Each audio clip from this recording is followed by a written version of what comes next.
I'm Kalina Morrison, and I'm the valedictorian for this class. Thank you for that honor, classmates. I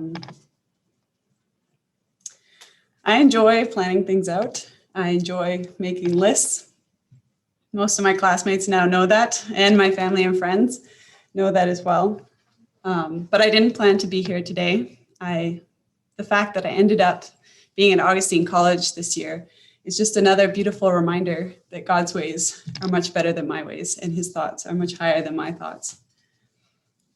Gratitude for all that I have learned from professors, staff, and my fellow students has overwhelmed my heart these last couple of weeks since we handed in our last of many long essays.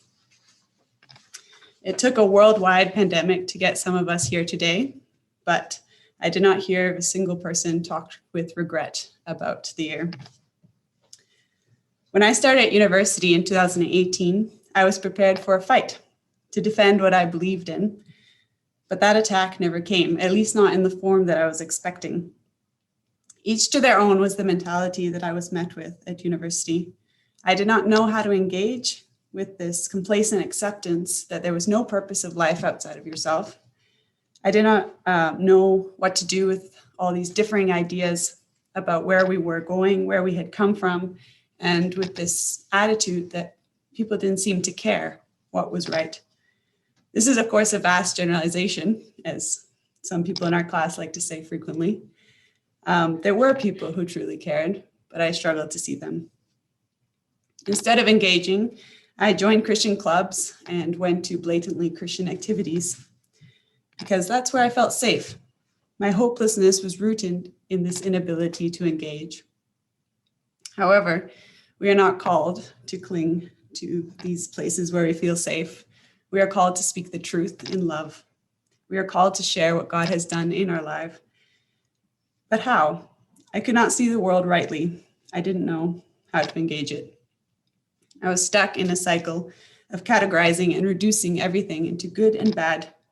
I confess that part of what I was expecting at Augustine College was just a better way to defend my own categorization. The first philosophy lecture knocked that out of me, though. Vanity of vanities, all is vanity. The verse from the first chapter of Ecclesiastes took on a whole new meaning for all of us. The bad, the good, the ugly, the beautiful, all will pass away. One day, all will decay.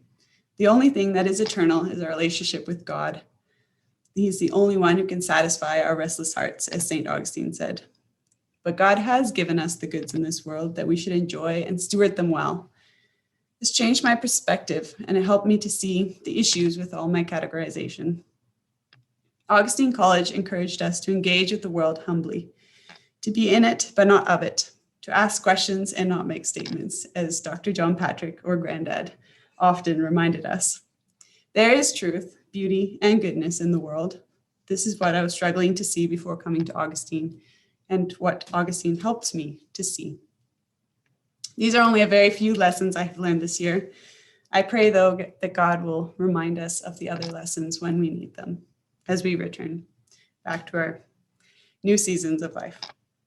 I want to take some moments to thank the ones who have labored out of love to teach us this year. I'm going to start with Dr. Pope-Schreimer. I apologize for the pronunciation. Thank you for sharing with us your wonder at the discoveries made by scientists over the centuries. Professor Kronberg, thank you for managing so many little details to ensure that this year ran as smoothly as possible. Thank you for teaching us about astronomical discoveries and the beauty of Euclid's mathematical treatise. Sophie, thank you for all the time you took to cook and prepare events for us. We really appreciated it. Professor Smith, thank you for facilitating discussions on some difficult topics and giving us time to consider what we were being taught. Dr. Butcher, thank you for challenging us in our walk of faith by taking us through the story of St. Augustine. Father Heyman, thank you for painting a picture of the grand story that we are a part of and bringing us back to God's truth every week.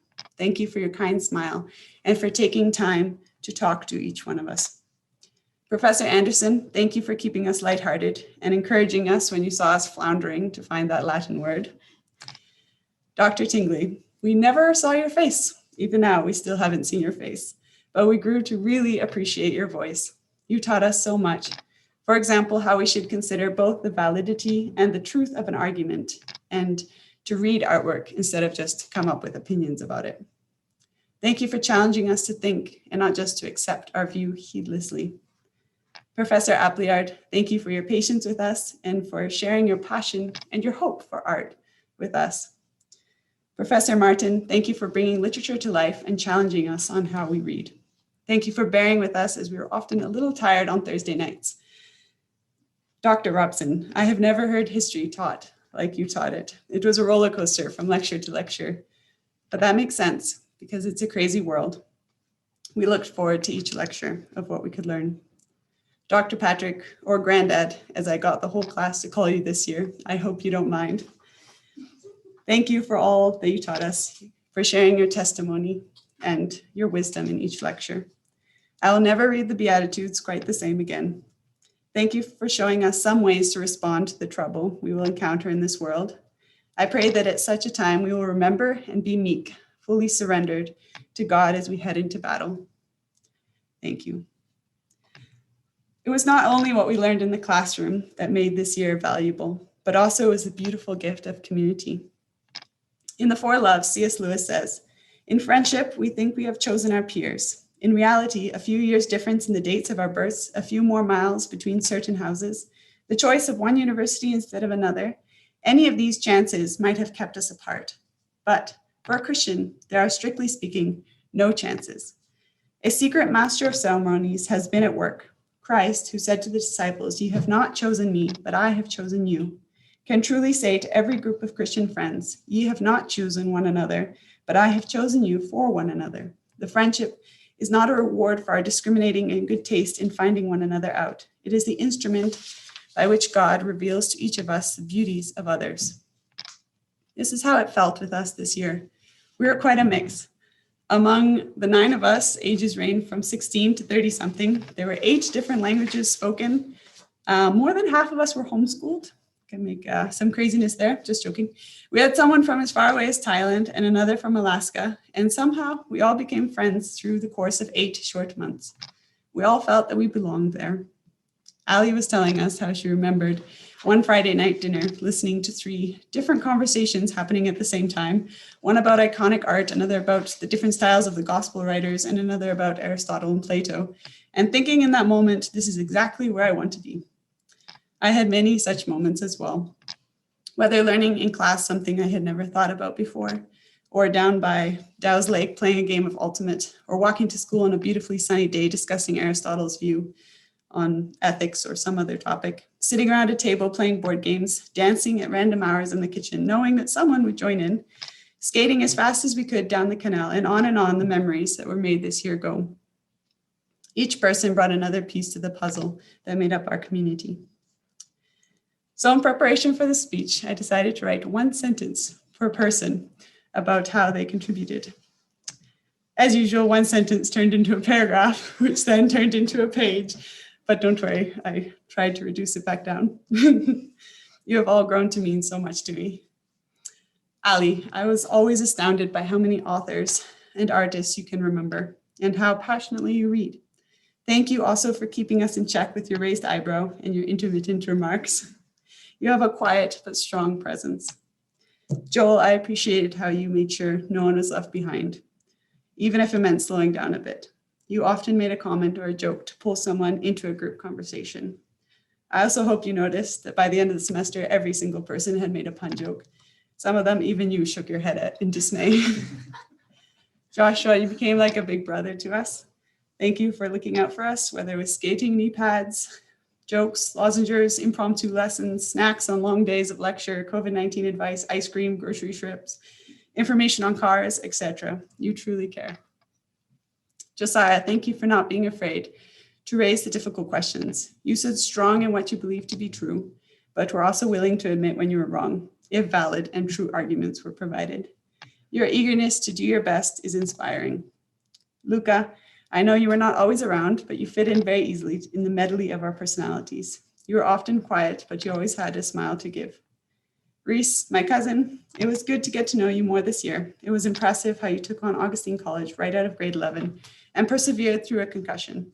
Your laughter in our midst was lovely and missed while it was gone. Continue to think deeply about the world as you do.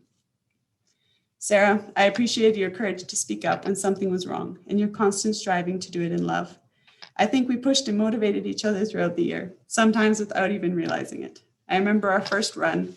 We both thought we were keeping up with the other, and at the end, we realized we were both going much faster than we wanted to. Tanya, you made impressive strides this year. You went from thinking a 2-kilometer walk was a bit too long to not even thinking twice about going on a 14-kilometer hike. I've seen you in many different moments set your mind to something, and even if you don't think that you can do it, you do it. It's amazing. You also find joy in the small things and share it with the people around you. Matthew, an honorary member of our community, thank you for being willing to provide our group with direction at times, but also to follow along in whatever was happening. Your most common response was a smile and, sure, I'd be up for that.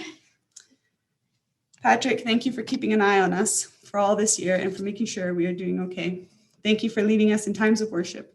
Your passion for your faith is very evident. It was a gift to spend this year with all of you. I know we will keep challenging one another, even though distance and time may separate us.